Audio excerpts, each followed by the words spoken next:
Good morning. Welcome, dear colleagues. Thank you for having us here at the Mediterranean Dialogue. And now we will have a panel discussion about the South European perspective of informal migration.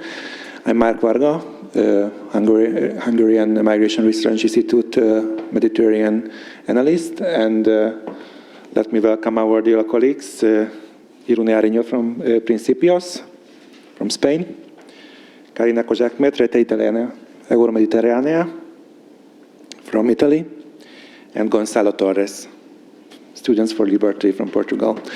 And each of you now will have about 10 minutes to have a kind of presentation, or a presentation about your perspective of the informal migration. Let me give first the floor to Irune. Thank you. I need to press something? Yeah, I think that big one. What? Yeah. Here. Okay. Thank you so much for the invitation and for the organization, Juan. There. So I will be speaking about Spain.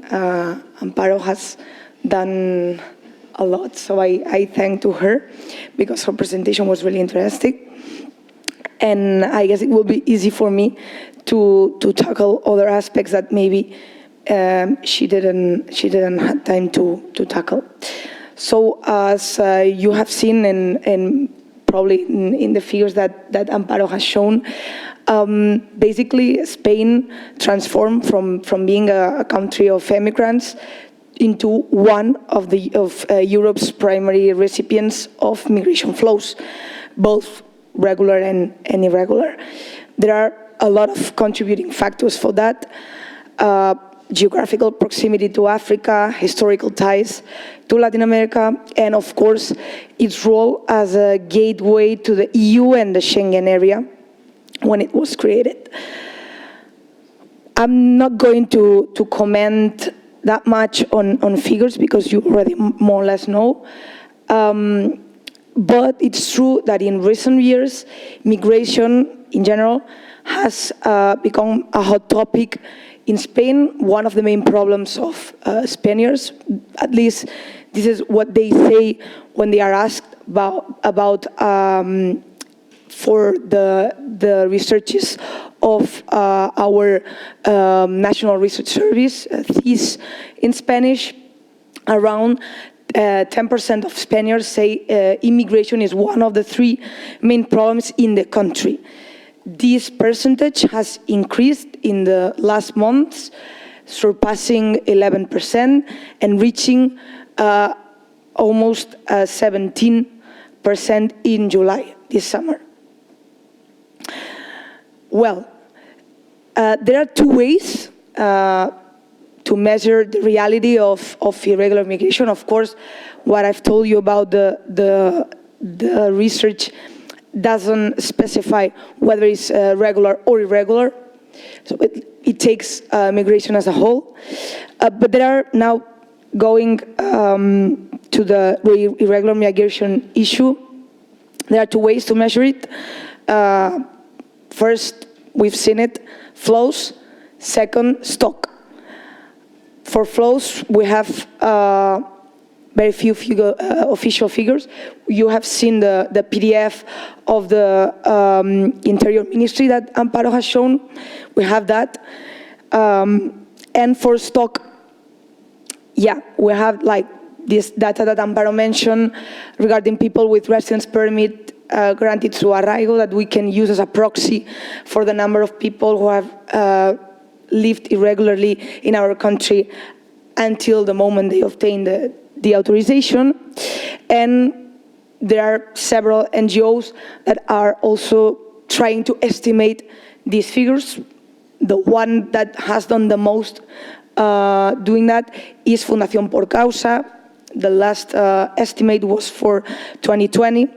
And the figures were very similar to the ones that Amparo were presented. So pretty much we are moving around 370,000 500,000 more or less. The problem is that statistics are limited. They focus, as we've seen again, on sea and land arrivals. They omit those that arrive by air or from Schengen countries. They don't provide a breakdown by nationality or all the other socio-demographic details such as age, sex, and destination upon arrival, because not all of them in the end lives in Spain. And the only information in this regard is provided by 2023 Annual National Security Report, indicating something that we more or less we already know, that most irregular migrants are arriving from Morocco, Senegal, Algeria, and other unidentified sub-Saharan countries. And of course, this lack of comprehensive data complicates research efforts and the formulation of effective measures to address the issue, and opens the door to use this complicated and multi-causal issue as a political weapon. Something that I want to focus in this presentation is the situation that irregular migrants live in our country. When we speak about irregular migration, we always focus about those people that are arriving every year and all the casualties, which are, of course, really important, but we do not focus on the stock. We're not speaking about what happens with those that are already living in our country. So if we delve deeper into the socio-economic profile of migrants who arrive or remain in Spain irregularly, the analysis carried out by some NGOs, one of, again, is Fundación Por Causa. They are based on data from private surveys, indicates that irregular migrants are a socio-economically vulnerable group. 8 out of 10, more or less, of these migrants experience social exclusion. 6 out of 10 live in severe poverty. Many work in informal sectors like domestic work, like Amparo mentioned, or the hospitality industry, often under precarious and abusive conditions, because of course they don't have a framework that protects them, and they face challenges accessing healthcare, education, and housing. At least they need to be, as Amparo mentioned, registered in the census. So at least they need to have a way to prove that they are living in the house that they say they are living. No? And it's not always easy to prove it, and they don't always feel confident to go to the census and do it, because they have like they live under the threat that they can be deported to their countries of origin. So of course, this situation, which you cannot separate it from the fact that they don't have a regular situation, makes them a vulnerable group. We all know that migrants contribute to the economy. Even though irregular migrants cannot contribute through formal tax systems, at least not in the way that other regular migrants or nationals do it, but they do it if, for example, they work and they are not receiving, or they are not receiving the same services that a regular citizen. More or less, there are some estimations that have calculated that can cost us around 2,000 per person annually. Therefore, there have been some proposals to regularize the situation. If they cannot pay taxes as we do, let's make them regular, so they will do, and they will be citizens as the rest of us. And despite what its detractors say, this has not only failed to increase the well-known pull effect. In Spain, we say efecto llamada, like call effect, no? If we translate it directly.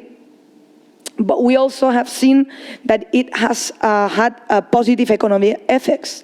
We had a regularization in 2005 of 600,000 migrants, which increased public revenues and improved the socio-economic situation of the irregular migrants, of course, who not only gained access to the formal sector, but also had the possibility of finding better jobs. In the end, finding employment and achieving certain economic stability is key for social integration, but of course it's not enough. Besides that, our policies has been focused on domestically, trying to deal with a hot topic difficult to discuss between those with different ideological backgrounds and often lacking an in-depth analysis or comprehensive strategies needed, with some political actors failing to take it seriously. And internationally, of course, it has introduced complexities in Spain's relationship with other countries, especially Morocco. But Spain's approach, and mostly EU approach, handling irregular immigration has focused heavily on preventing arrivals. That's, I was mentioning that we have focused on flows, not on handling stocks, through border surveillance and border externalization, establishing bilateral and multilateral agreements. So most of you maybe are familiar, the last agreements that we have reached, they are informal agreements because they've been made through memorandum of understandings, have been this summer with Mauritania, Gambia, and Senegal. These agreements enable selected workers to come to Spain for up to 9 months per year, and then they need to return to their countries with the possibility of being called back for subsequent seasons.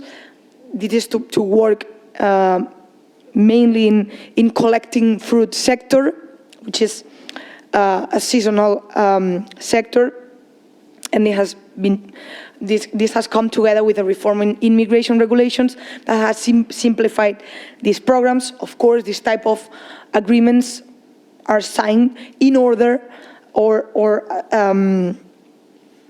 with the compromise of this commitment of these countries to control irregular exits from the countries to Spain. This is more or less what it has been done with other countries like Senegal or Morocco in the past.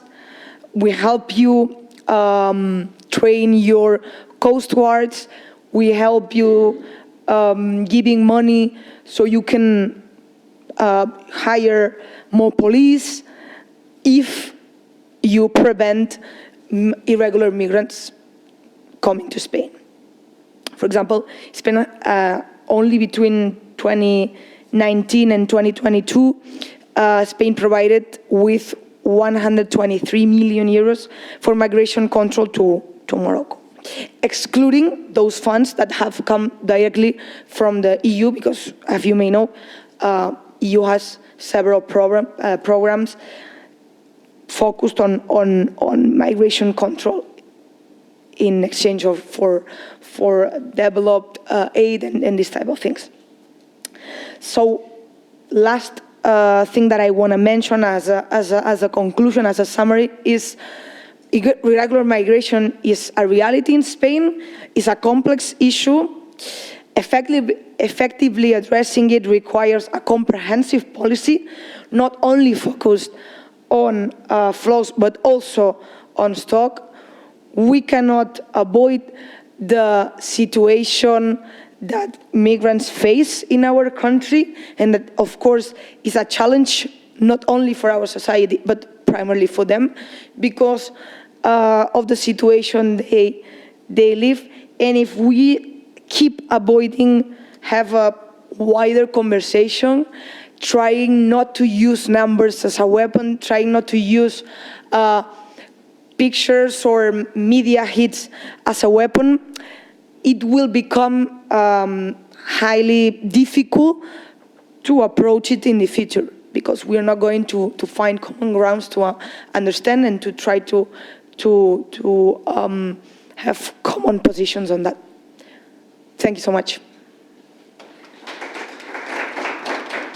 Thank you so much for your insightful presentation. And now I give the floor to our Karina for another 10 minutes from Italy. Well, first of all, thank you for having Italy, my organization, and me today, and for all the speakers today. I don't have much to say because everything Italy and Spain share certain characteristics, and many of things have been spoken out loud, so I'll just be brief. So Italy, much of Southern European countries has undergone a profound transformation over decades from a country who sent abroad migrants to a country, to a major destination country, mostly from people from North Africa, Eastern Europe, and the Balkans. Oh, maybe I can change it. This shift has changed the country in an economic, social, and political level. In particular, informal migration is the central issue we have to address. And as it has been said, it's not only the migrants who are coming across the Mediterranean shore or the other ways. It's not the only irregular migrants, but also the regular migrants who are traveling to country with a visa, applying for the residence permit, and shortly after the permit expires. So why do we have to address that? Because it affects the country and also affects the people. This type of migration presents a different set of challenges, as the individuals who often work in the informal economy stays outside of the protection of the labor laws and making them vulnerable to exploitation. So why these issues matter to the Southern European countries and their perspectives? Countries like Italy and Spain and Greece, we share the same certain characteristics, and as the geographical proximity to migration routes, aging population, and economies that heavily relies on these different sectors like agriculture, tourism, and domestic services, industries where migrants often find work. So this is where the migrants find the work. So this is a sense of both opportunity and a challenge for the countries. But we have to challenge. But this challenge is the challenge is that without legal pathways to integrate these workers, in this way they are trapped in the shadow economy that where exploitation thrives. And the opportunity lies in finding ways to regularize their status and incorporate them into the formal economy. It lays in the Asylum, Migration, and Integration Funds aims to do just that by providing resources for integration and support. However, these efforts are only effective if we, as the region, work together to create coordinated policies. For example, what the Italian experience shows us is that the migration is not just about managing borders, but it's also managing needs. Many of the individuals who arrive to Italy or other European countries, those people who are fleeing the war, economic instability, and environmental crisis. Despite Italy's efforts to control borders, because there are some programs, through initiatives like agreements with Libya or recent establishments in Albania, the driving forces behind the migration are largely external and beyond Italy's control. These agreements may slow down to the influx, but they do not eliminate the underlying reasons why people are fleeing. So Italy came with a plan, Mattei plan. Just a moment. In October 2022, Italian Prime Minister, the current government, Giorgia Meloni, proposed the Mattei plan in her speech aiming to forge a stronger partnership between Italy and African states. The plan is named after key Italian figure Enrico Mattei, who is a post-war historian and founder of the national energy company Eni. The plan seeks to address the root causes of immigration and this way. So Italy's Mattei plan offers a different approach rather than just to simplify reaction to immigration. The Mattei plan aims to address the root causes by fostering development in African countries. The idea here is clear. If we invest in creating economic opportunities and improving living conditions in countries like Tunisia or Ethiopia, fewer people will feel the need to embark on dangerous journeys to Europe, as one of the comments was said. This is the long-term strategy that aligns with the broader EU goals and the development cooperation. That's all. Thank you very much. And now, please, Gonçalo from Portugal. I think it's on, yes. Hi, thank you everyone for being here.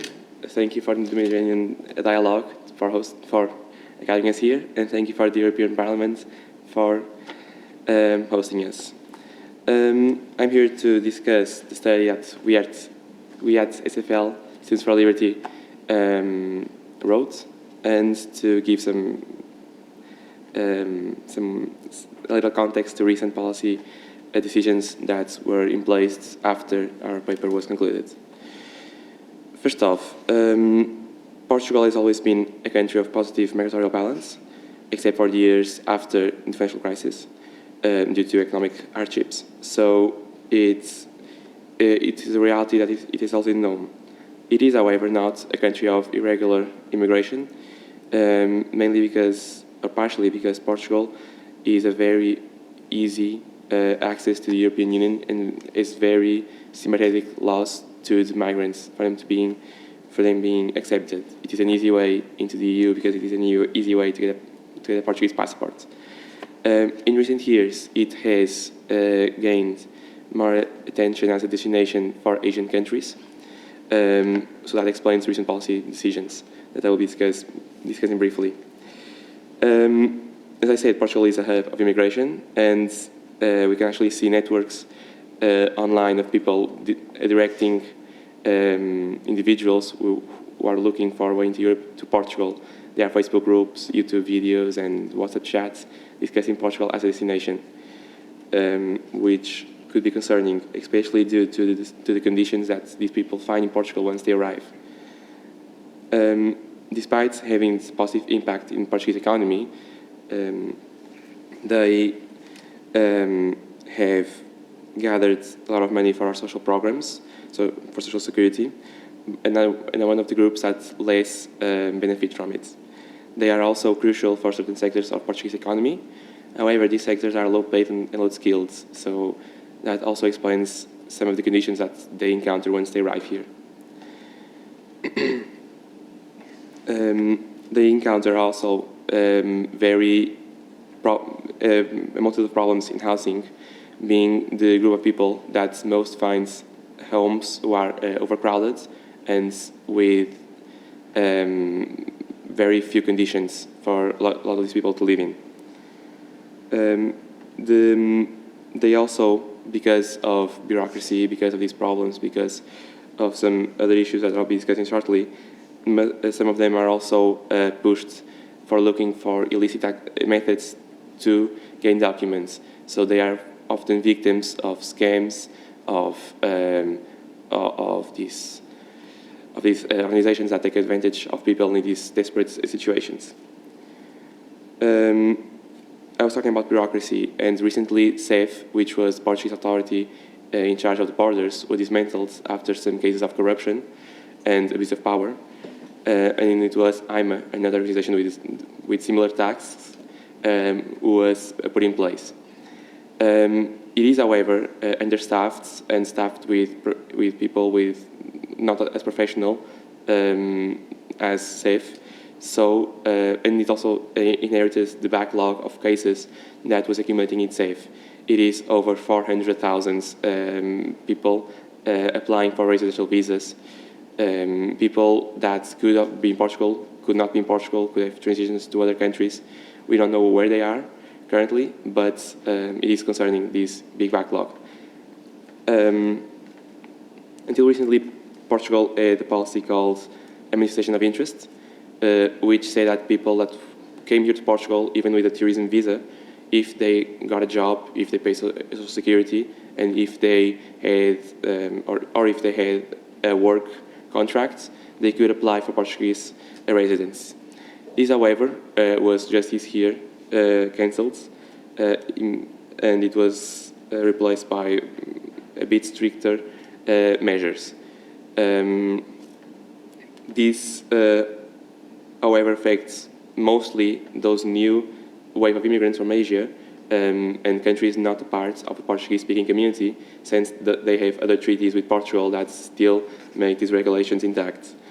This means that some people who were applying for the residency before could now be in risks of becoming irregular. And there was another policy which our paper believes it was unwise, which was a 400 euro asking price for a residential visa within a 10-day asking price, which furthermore pushes more people for these illicit channels, and it is a high ask for these people in these conditions with these low-paying jobs, which sometimes don't have access to the emails that we're asking for this fine. Sorry. So these migrants are at higher risk of poverty and social exclusion, and we believe our paper believes that Portugal should adopt a similar policy decision for migrants as it did for its direct policy, which is to accommodate, to take care of people in vulnerable positions, the migrants, and to penalize these organizations that take advantage and that profits over these migrants.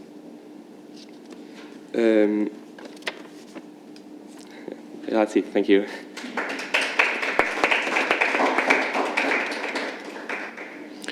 Now just let me put for each of you just very short flash questions. First to Irun regarding Spain.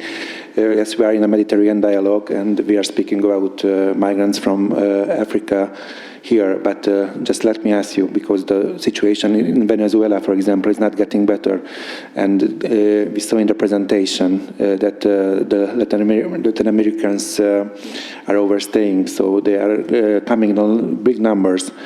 What do you expect for this year in the surge? Will they coming from Venezuela, from Colombia, which is quite surprising me always because they are also a target country for the Venezuelans. So what do you expect from Latin America in Spain, and how you can handle this kind of challenge? It's difficult to predict because right now in Spain there are around 500,000 Venezuelans living. We are not the country with most Venezuelan livings in the world. There are, I think we are the third one or the fourth one, I'm not sure right now. Chile, Colombia are the first option because of course they are closer. I guess it will depend on the situation in those first options in Latin America. If it's easy for Venezuelans to choose Colombia, Brazil, or Chile, or go to Miami, let's say, which in the case of Venezuela is not one of the first options, this is more for Cubans.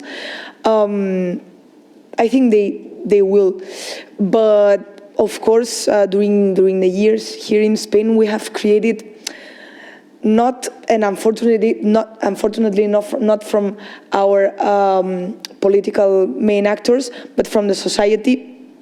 Let's say public sense that we want to be the place for Venezuelans to, to exit the Maduro regime.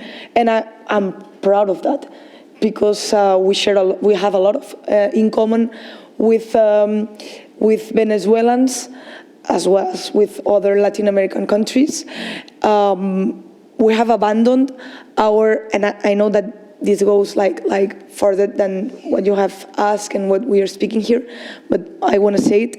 We have abandoned our traditional role in leading and kind of designing the EU's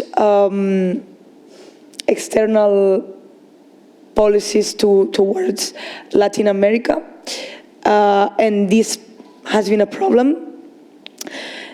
And I think, as a society, we need to push, besides for the country, to recuperate this leading role in opening the doors for Venezuelans to come. Venezuelans are one of the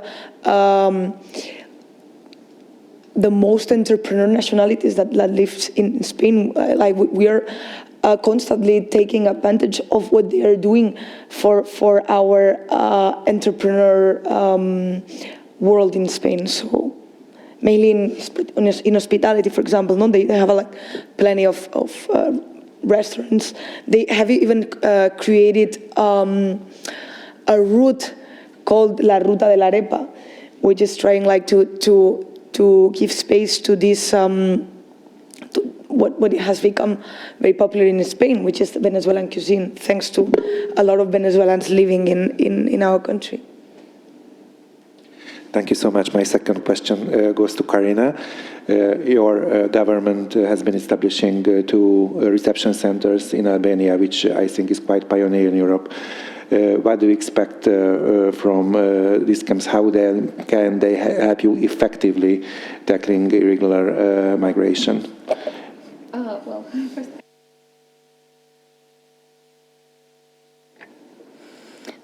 Okay, first of all, I come from another country, but I'm proud to hear that it's part of my life. Okay, I will tell you a little bit about that migration deal between Albania and Italy.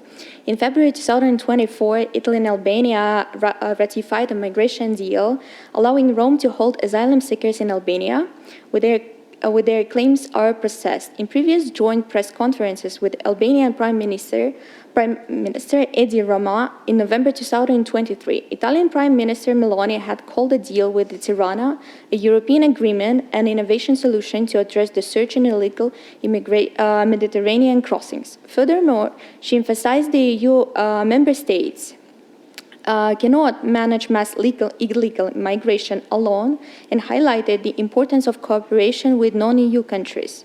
The deal involves building 2 migrant centers in Albania, capable of holding 3,000 people and processing 36,000 annually, for an estimated cost of 600 million over 5 years. The deal aims to deter migrants but faces skepticism over the effectiveness and potential legal challenges, including human rights concerns from international bodies, although the centers will be under Italian jurisdiction. Thank you so much. And my last question to Gonzalo about your government's plan presented in June, some measures, a new immigration plan, which also includes setting up municipal intercity emergency reception centers for immigrants in cooperation with municipalities. How is that planning going on? And this kind of cooperation between government and municipalities is also a very, very delicate issue, I think, in Europe. We last could see that in the Netherlands that caused many problems for the previous government. So how it is going on, and what do we expect from this cooperation? Will it go smoothly with the municipalities, or there will be some political tensions between government and the local governments? Thank you. I can't yet comment on the effectiveness of the municipalities' project. We will have to wait and see. Of course, we hope the best. I can say that since these legislative elections, more power has gone to the rights, especially to parties that make campaign on these issues. So we will see an increased push, such as these new policies that you're mentioning, to control migration flows.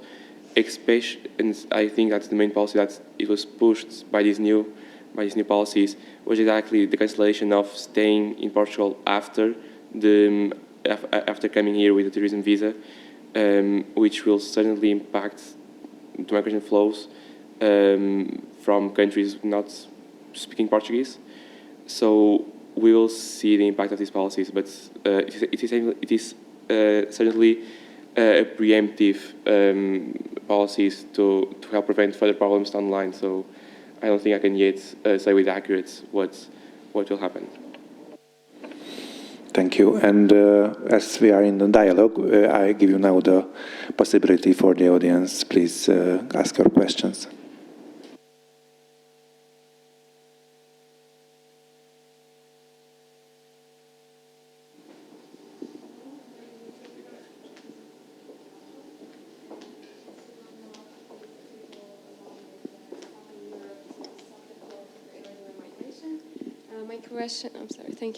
My question would be to any of you really to answer. How do you see the potential of a more effective collaboration that would address this question of irregular migration? Thank you.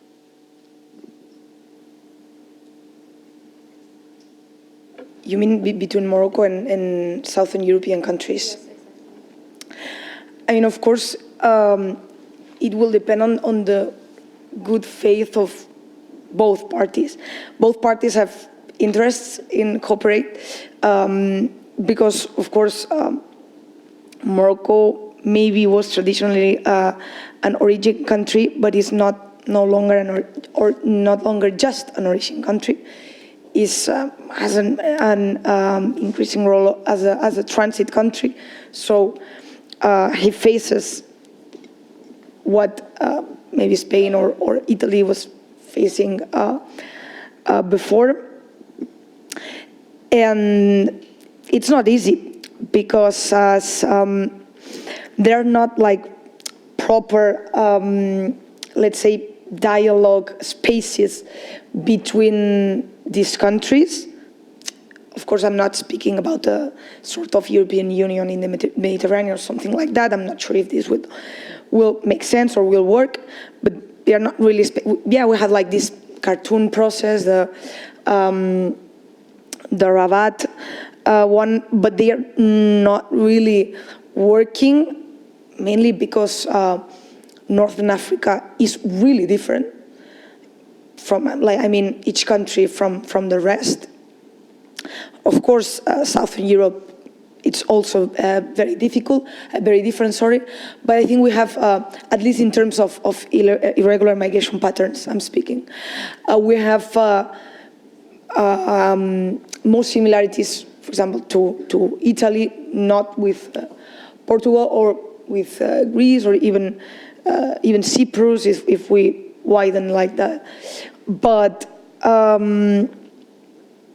if we find win-win situations, which I think is the key in order to handle this, of course we can cooperate. I think we have at least with Spain, like history show us that if we want to cooperate, we can cooperate. However, I'm not sure that just cooperation on, as I said in my previous presentation, just cooperation in flows control is what we need to work on. I think we have multiple challenges in tackling irregular migration that goes beyond border management. Of course, is what is more evident and people that live in borders, of course, face this situation in a daily basis, and I don't want to pretend that I'm not aware of that. But I think maybe a cooperation needs to go a bit beyond, needs to at least take in, because we have Moroccan nationals living in Spain, and this does affect Morocco, because before having nationality, at some point, they still are nationals from Morocco. And I guess Morocco wants to take care of their nationals. And the other, and not just speaking about Morocco, but your question was about Morocco. So I think, in order to summarize all what I've said, I think, of course, we need to create win-win situations. We need to go beyond flows control. And we need to create spaces where dialogue is possible. Thank you. Gonzalo, something? To answer the question about Morocco, the Portuguese government signed in 2022 an agreement with Morocco, but it was also a preemptive agreement for the potential escalation of migration. There is a risk, or should I say a worry, that there could be an increase travel from Morocco to Algarve by boat for migrants. There have been some arrivals. It is not yet an issue as large as in Spain or Italy, not by far, and so we will see. So it is a positive agreement. It is positive that this international cooperation is occurring, and if such a situation happens, I'm sure that further cooperation will be needed. Next question, or any you have? If you don't have any, I would suggest to have a longer coffee break if you have no objection. And I would like to thank you, all you three, for coming and sharing with us your thoughts. Thank you, and let's have a break.